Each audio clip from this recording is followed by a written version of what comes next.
Two way process.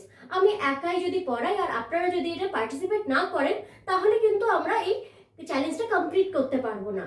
তো আপনারা চেষ্টা করুন। দেখুন, আপনারা নিজের চারিদিকে কি কি জিনিস আছে দেখুন। ধরুন একটা বই আছে, বইকে ইংলিশে কি বলে? বুক।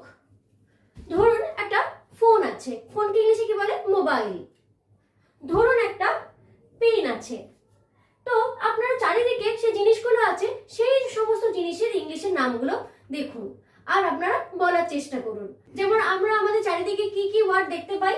ফুড, ওয়াটার, হাউস, রুম, মানি, ব্যাগ। মানে ফুড মানে খাবার, ওয়াটার মানে জল, হাউস মানে বাড়ি, রুম মানে একটা নির্দিষ্ট রুম বাড়ির, মানি মানে টাকা, ব্যাগ মানে আপনারা জানেন যে ব্যাগ ইউজ করি আমরা। যেমন I eat food, I drink water, I have a house, I have a room, I need money, I have a bag। এরকমই আপনারা আপনাদের চারপাশে যে সমস্ত জিনিস আপনারা দেখতে পাচ্ছেন তার ইংলিশ ওয়ার্ড কি হবে জানার চেষ্টা করুন আর কমেন্ট সেকশনে লিখুন।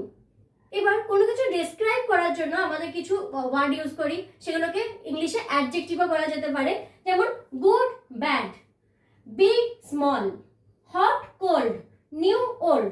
গুড ব্যাড, গুড মানে ভালো, ব্যাড মানে খারাপ, বিগ মানে বড়, স্মল মানে ছোট, হট মানে গরম, কোল্ড মানে ঠান্ডা, নিউ মানে নতুন, ওল্ড মানে পুরনো।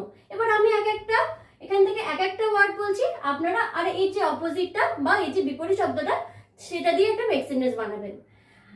I am a good boy, I have a big house, the water is cold, this house is new। আপনারা এবার ব্যাড দিয়ে, স্মল দিয়ে, হট দিয়ে আর ওল্ড দিয়ে একটা মেক সেন্টেন্স বানিয়ে দেখান।